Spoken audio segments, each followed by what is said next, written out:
Welcome back to Top 5 in 5, where I give you a top 5 in 5 minutes or less. Today is the 5 worst Super Bowls of all time. Get the clock started, ready, go. Number 5, Super Bowl 53, Rams-Patriots. Now, before everyone gets their pitchforks and blowtorches, relax. I know this game was really, really bad, but this is the only game on the list that was at least a one-score game in the fourth quarter.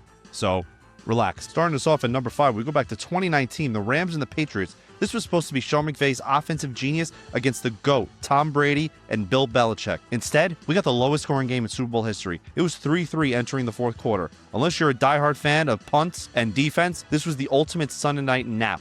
Even the halftime show couldn't have saved this one. And to top it all off, 90% of the country thought the Saints should have been in the Super Bowl anyways because they got screwed over by, put it on the screen, the pass interference that was never called. So, easily makes this list at number 5. Number 4, Super Bowl 60, Seahawks-Patriots. Just a few days ago in Santa Clara, our most recent big game, Super Bowl 60, we wanted a rematch for the ages, a game that redeemed the Seattle Seahawks in a great way. Instead, we got a punting and kicking masterclass. Seattle's defense was legendary, but let's be real, watching Jason Myers kick 5 field goals while the offenses struggled to find the end zone for the entire game was a horrific watch. The interception that Drake May threw in a late game comeback just was the nail in the coffin for this horrific Super Bowl. So, easily makes this list at number 4. The Seahawks got their revenge for the Malcolm Butler play, but for the casual fan, this 29-13 slugfest was a snooze fest. Number 3, Super Bowl 35, Giants-Ravens. The 2000 Baltimore Ravens, led by Ray Lewis, arguably the greatest defense in history, but it made for a miserable championship game. The Giants' offense was completely erased. Coming off a 41-0 victory against the Vikings, they didn't even score a single touchdown against this dominant Ravens defense. The only excitement was a 36-second stretch where both teams traded kickoff return touchdowns. Outside of that, it was a 34-7 slow-motion car wreck that was over by halftime. And to top it all off, Trent Dilfer is the worst quarterback in the history to ever win a Super Bowl and was cut by his team the next season. He won a Super Bowl and was cut and was not on the same team the next season.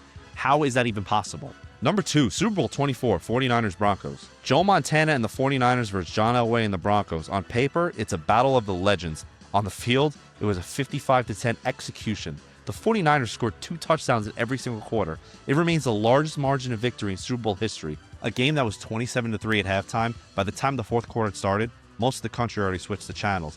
A game that still to this day has the largest margin of victory in the Super Bowl era, ever. A game that was a stain on John Elway's career until his final 2 seasons where he won back-to-back championships. Number 1, Super Bowl 48, Seahawks-Broncos. The only game on this list that was over after the first play. Once the entire country saw that football go over Peyton Manning's head for a safety, you knew there was no chance they were winning that game. The worst Super Bowl of all time. This was the number 1 offense in history, led by Peyton Manning, who just broke the still standing today passing record against the number 1 defense. Everyone expected a classic, yet we got a disaster. It wasn't just a blowout, it was a 60-minute reminder that some Super Bowls just aren't that super. It was a knockout punch and showed that one of the greatest offenses in NFL history can become pedestrian for a full game. And time. That's our list for the 5 worst Super Bowls in NFL history in 5 minutes or less. Comment down below what you want to see next in our Top 5 in 5 series. Make sure to like, subscribe, and follow at Valley Sports Pod. Episode 27 will be out this weekend. Don't want to miss that. It's the Super Bowl 60 special. And next week, Timmy will be eating the Carolina Reaper pepper as punishment for our season-long bet. Take care. Thanks for watching. We hope you enjoyed this episode of Top 5 in 5. Click here if you want to see last week's episode, the top 5 worst QBs to win a Super Bowl. Click here to see full episodes of Valley Sports Pod. Take care and flip that switch.